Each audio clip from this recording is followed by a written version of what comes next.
welcome to the show. Today, I am joined by Amanda Georgoff, who is an Area Vice President of Enterprise Sales with Salesloft. Amanda, thank you for joining the show.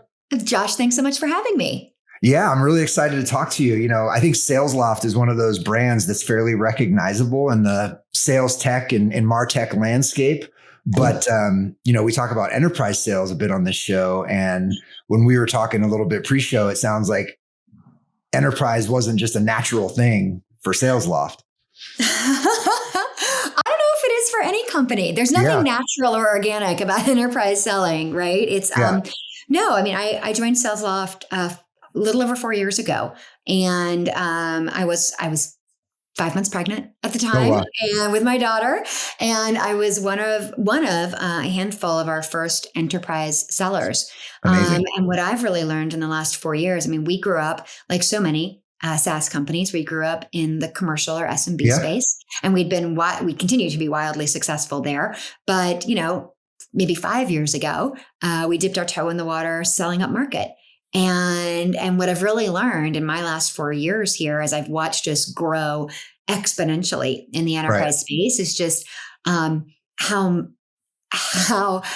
complex it is to build an enterprise sales organization, right? It is so much more than just opening up the book of accounts and throwing some tenured reps on them and saying go, right? So that's a little bit of what you and I were chatting about beforehand, is just, what does it mean? What are the mechanics of building an enterprise sales organization?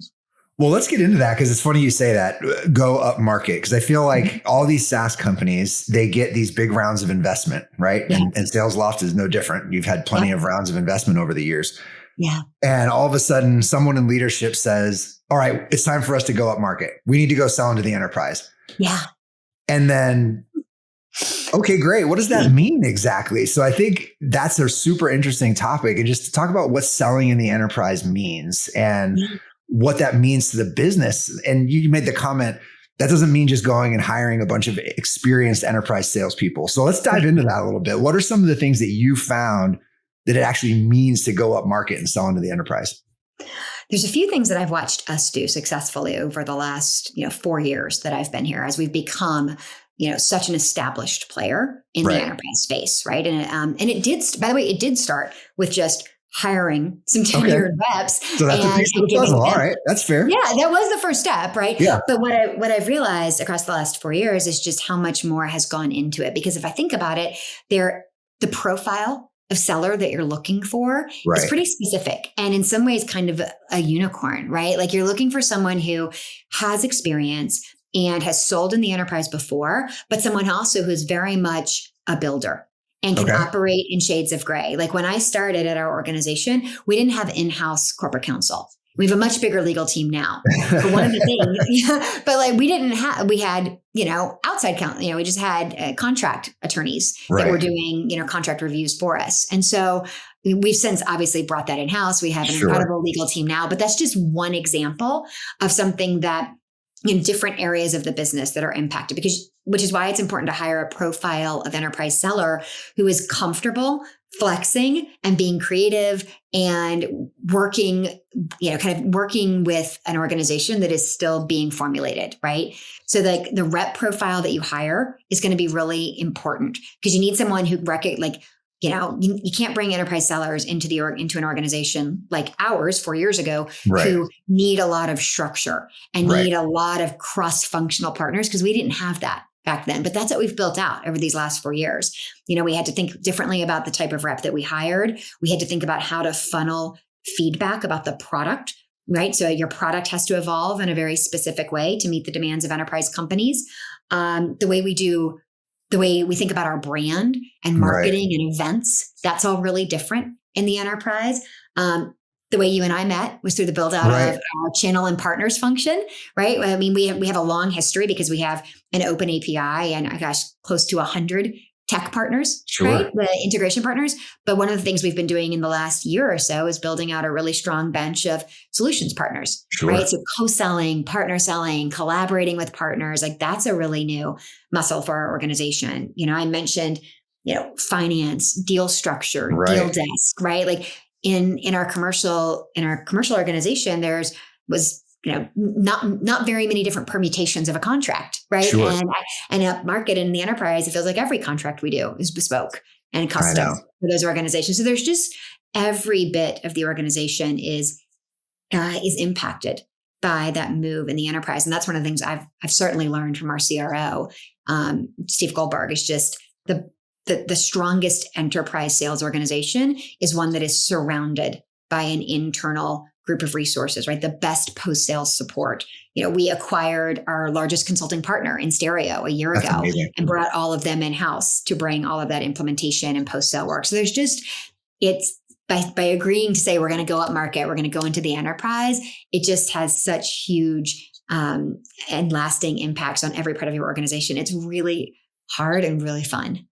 Dude, I'm loving this. All right. So this is super tangible. We've got rep profiling, which, like you said, just go hire some reps, but I like the profiling concept. So we're going to dig into that in just a second. Okay. The idea of post-sales support, I think, is super important because the expectations are so much higher, right? At the enterprise level for what your software is going to do and how they're going to be supported.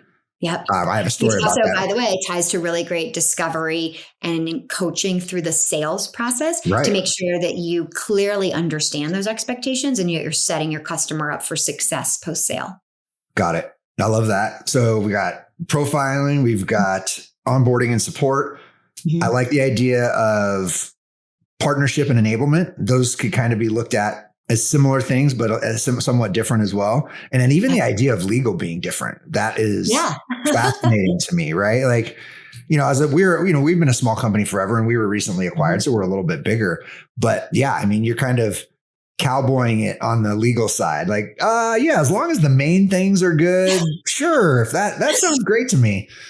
Awesome. The last few years, again, since we've started working with really large companies, it changes how we forecast, right? Because it's the third sales cycle in our deals is getting through getting through legal. And as we're working with incredibly large, complex, risk-averse organizations and they're buying Salesloft for the, in sales engagement category for the first time, like there's just a real impact to the legal process. And there's a lot of, it's different at every company. It truly is, but there are enough commonalities and there's enough pieces of the legal process that are going to be sticking points and you have enough repetition with them and you kind of learn ways to work through them and you learn how to coach your buyer to help you get through those.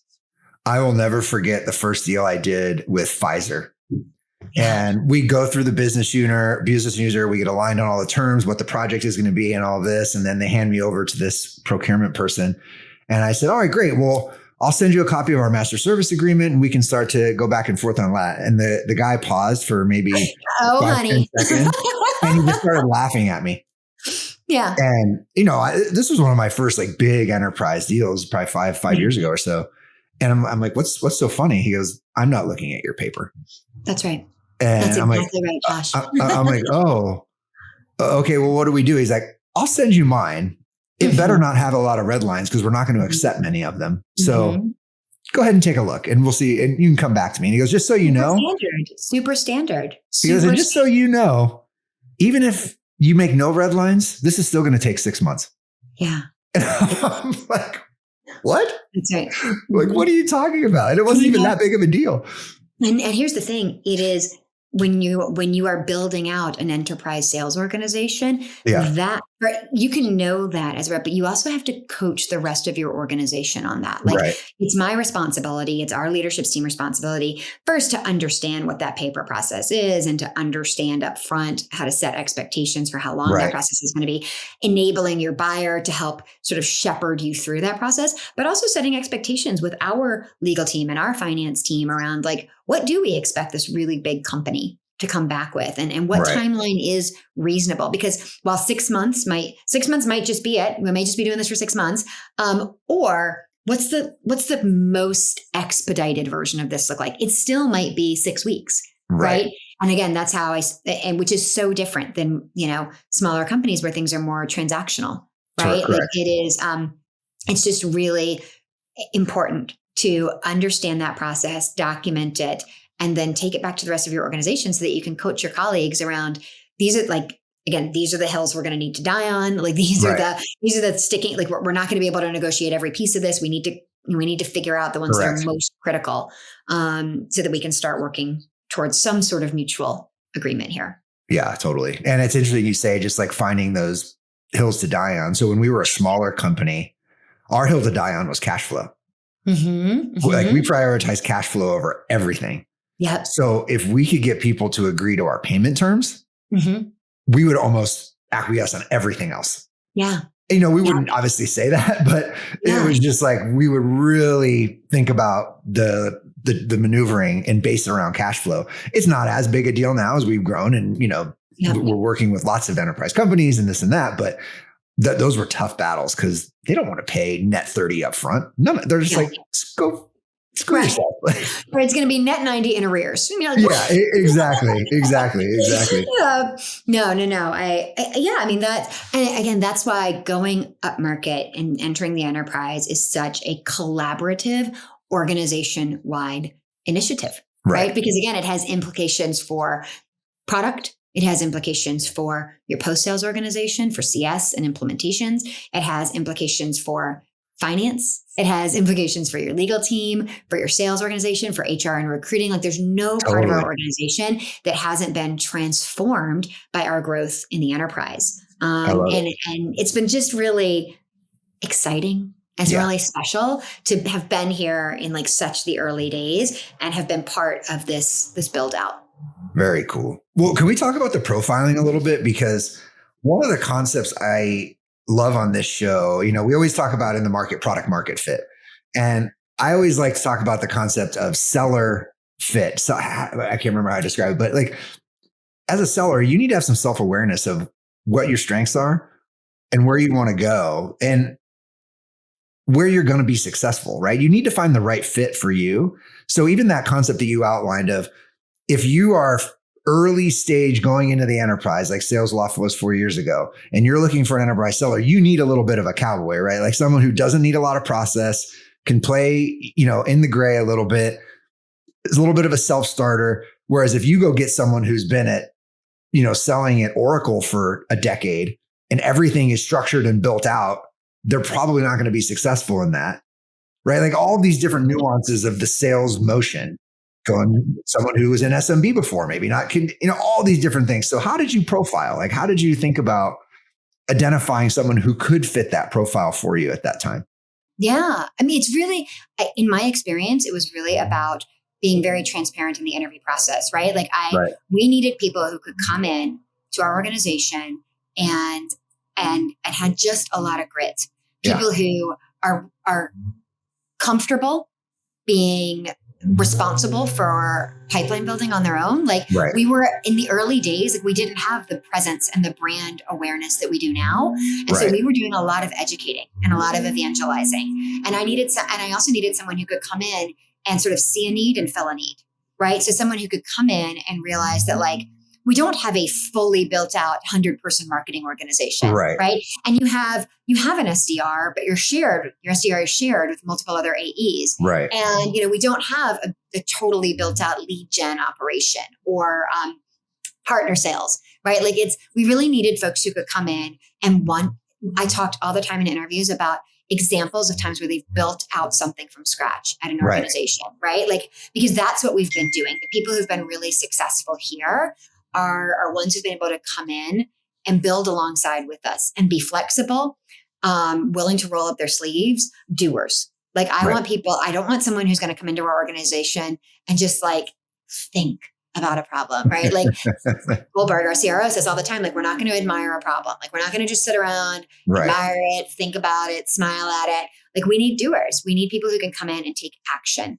And that's really what I was always pressure testing in an interview scenario of like, who can this person operate in an environment that is unformed in a lot of ways? Someone who can come in and be successful in a sales organization that, to your point, doesn't have a lot of process yet.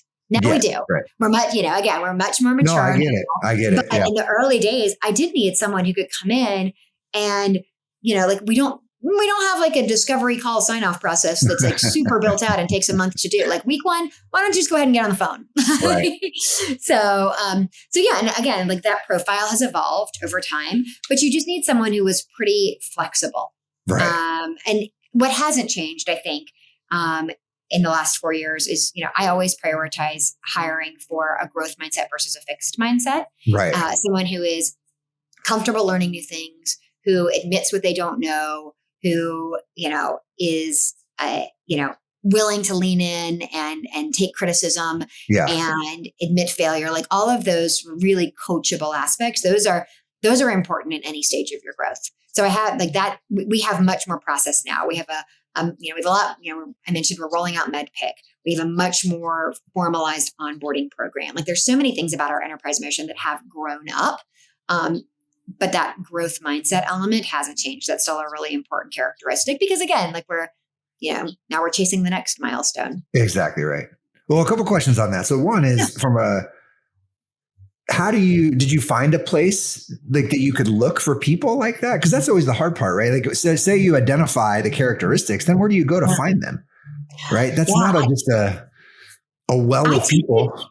No, you're right. You're right. Like I worked really closely with our recruiting team. Right. And I was, I had a list of companies that I knew that had really strong sales training programs. Okay. Right. Very cool. I'll tell you, Career Builder. People who were at Career Builder like 10 years ago, we've got a whole host of folks in our organization. Wow, that's fascinating. They had an excellent sales training program. Those people were really gritty. I'm biased, but I came from CEB, which is now part of Gartner. And our organization had a lot of that. People who were just gritty, hungry, hard workers, very oriented around the customer, very explicitly customer focused, and just had a lot of hustle and could do a lot of hard work. And again, was that a services organization? CEB? Yeah. We sold research, yes, but it was subscription research. So it wasn't SaaS, but it was a subscription research model. But ultimately, I mean, you're right. Like as I've kind of grown up in this role, I've started to pinpoint people who, people who have some of these qualities. Nobody wants someone who's jumped around a lot, but it was always interesting to see someone who had maybe come in and stayed at an organization for 3 or 4 years as the organization had grown. And can talk a little bit about their experience helping to build that organization. And again, operating without a lot of structure and being able to build the structure themselves. Very cool. A couple of places that I think are interesting around that profile. One is failed entrepreneurs. Just because, they're building from scratch, even if their business failed, like they still got that in them. And taking on an enterprise sales role is almost like a lower risk business venture. Yeah. Right. So I think that's one interesting place. And then the other is you mentioned CEB. Like I think there's a very big difference in the way you sell when you don't sell something tangible like software. Yeah. That's right. You don't have anything to show. That's right. Right. There's one of the reasons why I think I had a really not an easy transition into software, but one of the elements that I took from my time at CEB that translated really well into selling software CEB was research. And even though it was subscription research, there's no feature function conversation. Exactly there's no demo. Like I never demoed CEB. Right. What's your business? Process. You have to talk about their business. Yeah. And that has translated, as you know, easily into software. The best software salespeople are not getting into the weeds on features and functionality, right? Like they are orienting the entire evaluation around the customer and their needs and the problems they need to solve and mapping their solution to those problems. And so, I mean, you're right. Like that selling services at CEB, that was an element of my sales process there that I incorporated into my software sales career and has been a big part of my success here. Yeah, I think it's a highly underutilized resource for enterprise SaaS people to start looking for their next people, because people who sell services have to be way more consultative just by nature. That's and right. I think it's an interesting thing for sales leaders to look at. Mm-hmm. So shifting gears a little bit you mentioned one of the components for moving up into the enterprise was the build out of the partner ecosystem. Yes. Something near and dear to my heart. I've sold to and through software partners for the last 10 years of my career. So What have you learned? How's that been? Is it working? Is it not working? What are the pitfalls? Like, let's just dive into that a little bit. It's a new muscle for our organization, right? Like we didn't historically have a big channel or partner sales organization, but it's been really valuable so far. And we're still building that out, but it's just been a great way to, ultimately get to know people that are in the same conversations with the same buyers, right? Yeah. Anything my sellers or I can do to come to a conversation with an executive or a potential buyer better educated about their business, about their needs, about their problems and things they're looking to solve is a win. It creates so much credibility for my sellers. If they can come to an organization with information about that company that's informed by what we learned from a partner, and if we can provide that to a partner, that's great too. Absolutely. Right? Yeah. I mean, so I think it just always kind of the North Star is delivering that great experience to a prospective buyer.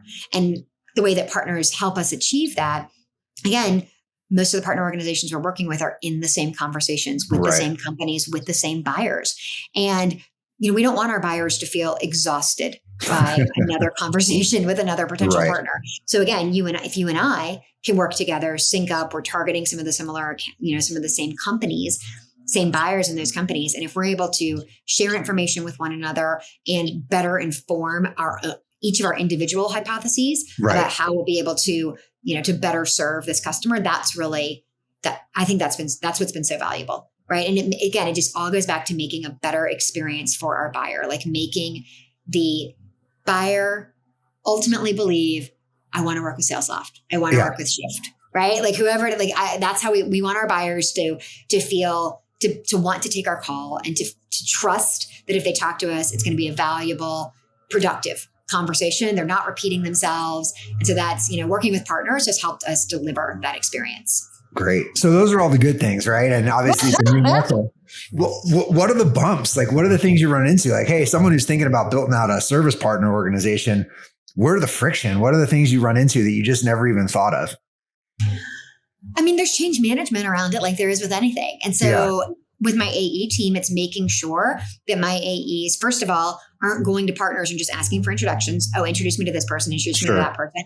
That AEs recognize that this is a two-way street. Right? That this is a two-way street and that we need to give to get, just like anything else. And so it's about making sure, one, that AEs aren't just going out to partners, spamming them and asking for leads and introductions. And likewise, making sure that we're not, that we're collaborating with these partners when we do work together, and that we're not shying away from that conversation, that we're not feeling, it just goes back to that growth mindset. If you have a scarcity mindset, right? A scarcity mindset sounds like, I don't want to engage a partner because what if that business decides that they need the partner more than they need me? Right. There's a fixed pot of money. There's a fixed pot of budget dollars, right? And I don't want to risk giving up some of my budget dollars to the partner, but that's the wrong mindset, right? Because again, if the North Star is what's best for the customer, maybe it is better to do consulting services first. But if that sets us up for a better software sales engagement later with that customer and ultimately enables that customer to get more out of an investment with us, like again, what's best for the customer has to be the North Star. You can't have that fixed mindset of, I don't want to bring a partner into this because it could tank my deal. And again, Steve Goldberg will tell you that the most impactful, meaningful, biggest deals he ever did were with partners. That's great. And timing is everything when it comes to selling alongside a partner and but it just goes back to coaching your reps through that perhaps immediate fixed mindset of, I don't want to bring somebody else in on this deal. Right. Yeah.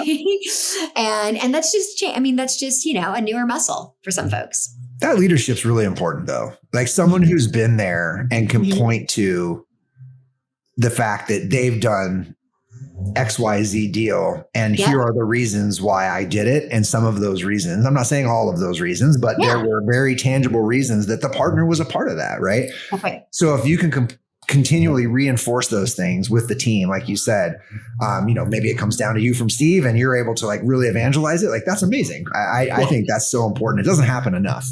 Yeah. Truly. Did you ever run into any, and this is something I've run into before, I think maybe doesn't get thought about or maybe as an afterthought, compensation conflict with the reps? With partners? Yeah.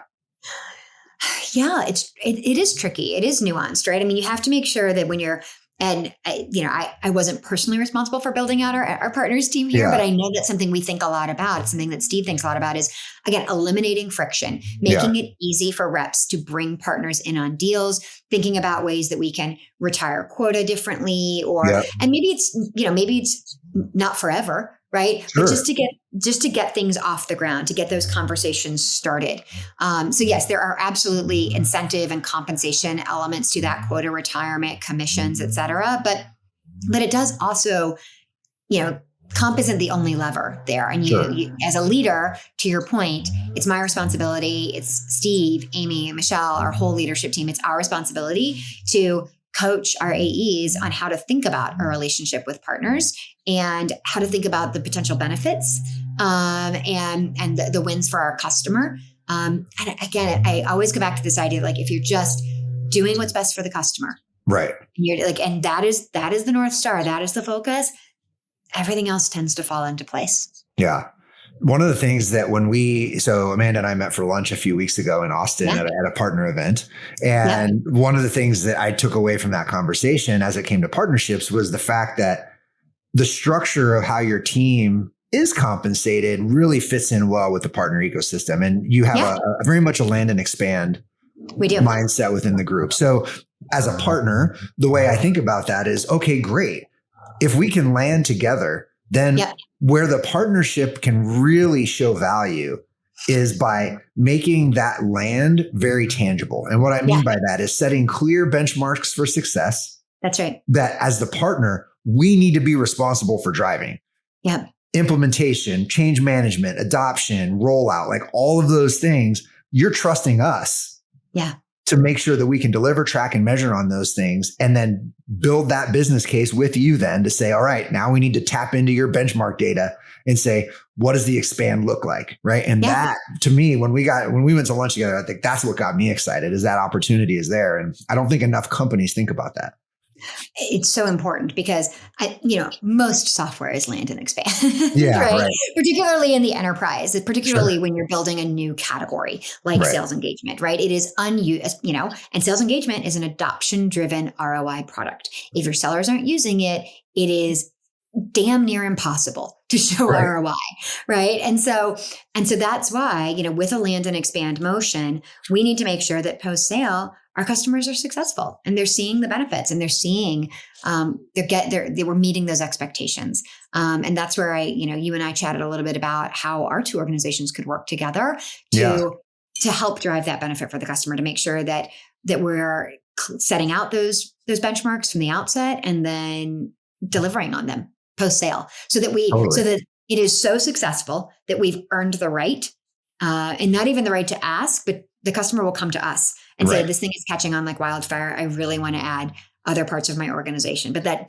doesn't happen unless we're making our customers successful. Love it. Yeah.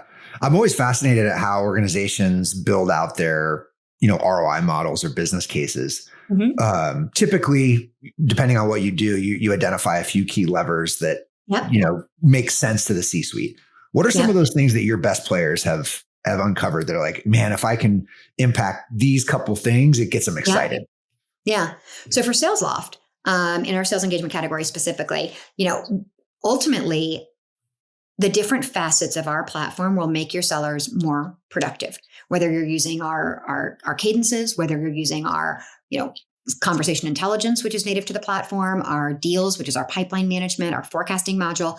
All of these things that comprise the Salesloft platform are designed to make your sellers more productive and make it easier for them to execute their day, right? If you think about the world of a seller where they've got 15 tabs open, they've got their email inbox, they've got their CRM, they have 5 different spreadsheets, reports, BI tools, they're clicking around, like it's chaos. It's barely organized chaos.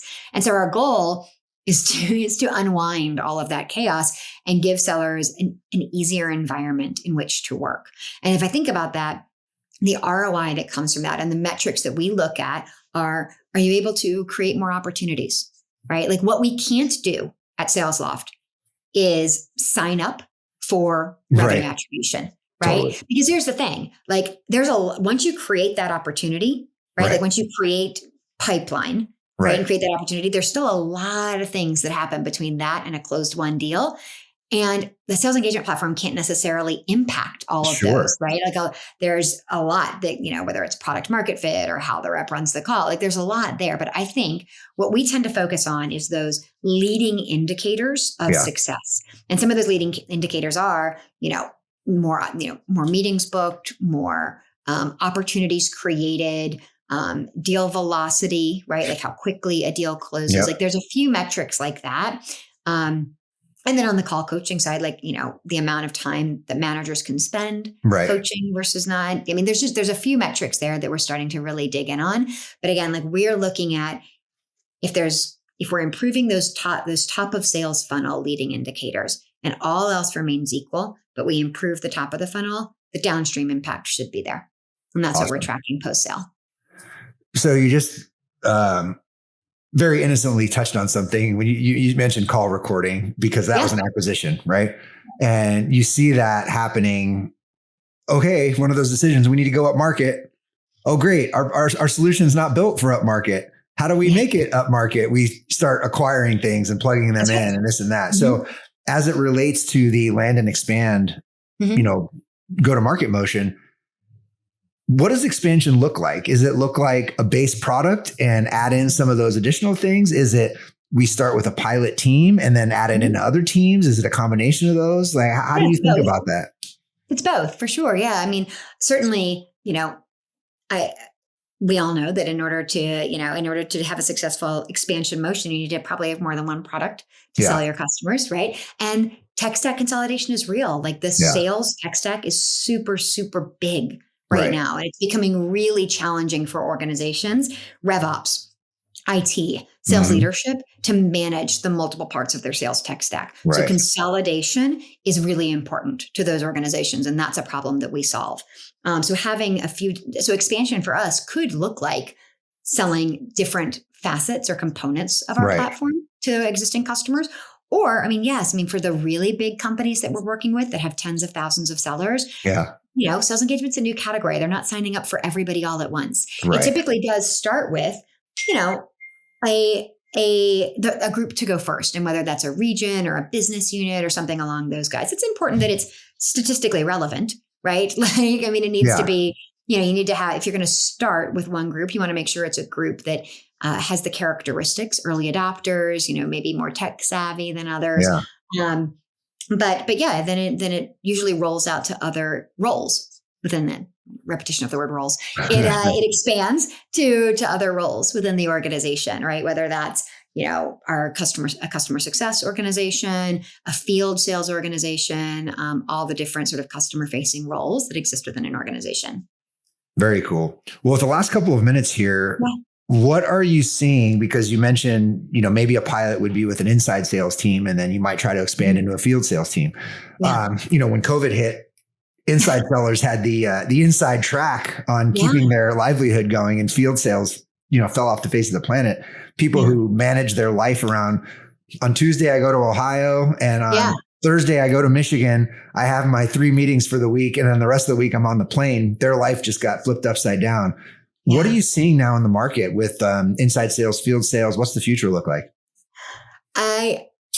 What I will tell you is that everyone seems to be very eager to meet in person right now. Yes, I think everyone feels, and everyone I talk to who has an in-person meeting with a customer is thrilled to be there, including the customers. Yeah. And everyone loves being back in person. I think it took 2 years of us being at home, right? Sort of trapped in a home office, trapped on Zoom. There's just in-person meetings with customers are not going away. We're never going to, I firmly don't believe that we're going to be in an all inside, all digital sales environment. We're just not, because I go and I have dinner with customers. I go to events with customers. I spend time on site with customers. What you learn about their business, about their personal goals, their wins cannot be replicated on a Zoom meeting. Period. Full stop. Correct. Yeah. And I'm seeing a real eagerness on the customer side. They want to meet with people again, right? They're tired of doing 4-hour whiteboarding sessions, mapping out an implementation on Zoom. Right. They want to be in person to do that. And so I'm seeing right now a big explosion of in-person meetings. I have so much in-person stuff going on right now. That's good. Events are back, right? In-person lunches, meetings. We're getting on planes all the time. Right. But I also don't think that means that digital selling is dead either. It's not either or. It's going to be a hybrid. I believe it'll be a hybrid mixed environment going forward there, which is, and by the way, when you're out on the road, I'm sure sellers are feeling this now, like you realize how quickly you get behind on shit. Oh my gosh. Oh yeah. You can do whatever you want.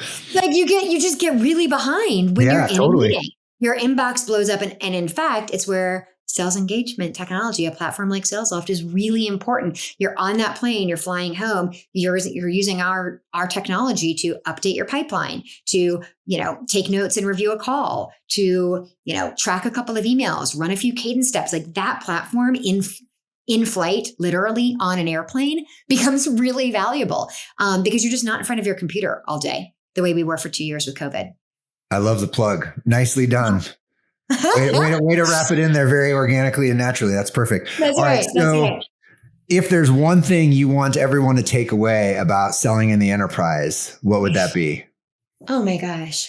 Great question. Mindset is everything. Okay. That's what I would go back to. Mindset is everything. There's so much that's out of your control as a seller, right? We don't control the outcomes. We can only control the inputs.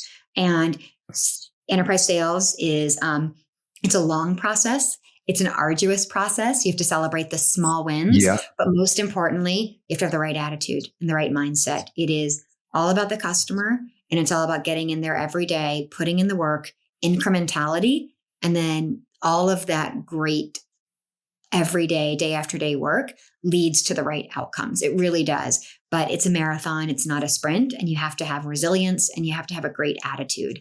Because ultimately, like we're just trying to earn a next conversation with another person. Yeah. And I find if you show up well for a conversation, you're well prepared, you're well researched, you're credible, you're focused on them, you're listening, you're doing all those things, they'll want to talk to you again.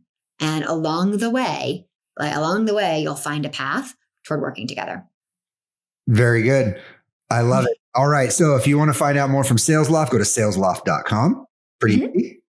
Yeah. Right? Yeah. All right. That's right. Amanda, you're on LinkedIn. I hope we didn't change the website anytime soon. No, the website's still the same. Amanda's on LinkedIn. Amanda Georgoff. You can find her there if you want to get more insights on selling in the enterprise. I'm sure you're always hiring. The market needs people, right? Yeah. Absolutely. Right? All right. Good. Amanda, thank you for being on the show. I appreciate it. Thanks, Josh. Have a great day.